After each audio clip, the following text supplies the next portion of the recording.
Israel के उत्तरी border पर हिजबुल्ला के भीषण हमलों ने इजरायल की कमर तोड़कर रख दी है।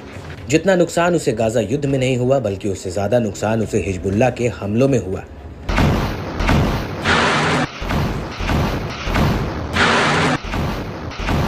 दरअसल उत्तरी इजरायल पर हिजबुल्ला के हमलों से आईडीएफ के अरबों डॉलर के हथियार स्वाहा हो चुके हैं। ऊपर से सैन्य ठिकाने अब खंडहर में तब्दील हो गए हैं। यहाँ तक कि हिजबुल्ला पर जवाबी हमला करने के बाद भी इजरायल पीछे नहीं हट रहा है।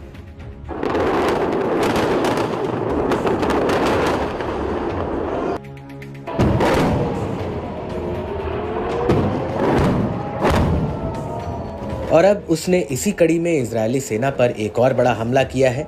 हिजबुल्ला ने याआरा में हाल ही में बने आईडीएफ की 300वीं टेरिटोरियल ब्रिगेड के हेडक्वार्टर पर एक ड्रोन हमला किया है।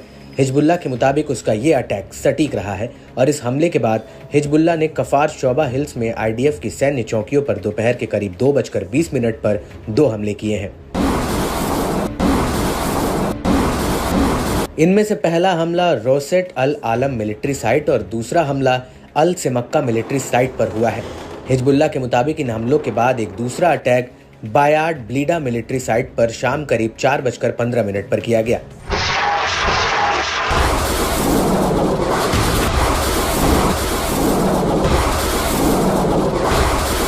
लेकिन इन हमलों के बीच इजरायल को एक और झटका लगा है। वो झटका इराक के प्रतिरोधी समूह ने दिया है, जिसने उत्तरी इजरायल के एलोन टोवर पावर स्टेशन पर एक आत्मघाती ड्रोन से हमला किया है।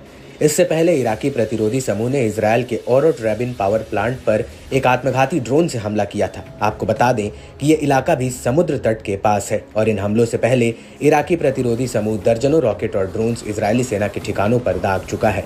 यहाँ तक कि इन हमलों को इजरायल का एयर डिफेंस सिस्टम आयरन डोम तक इंटरसेप्ट नहीं कर पाया था।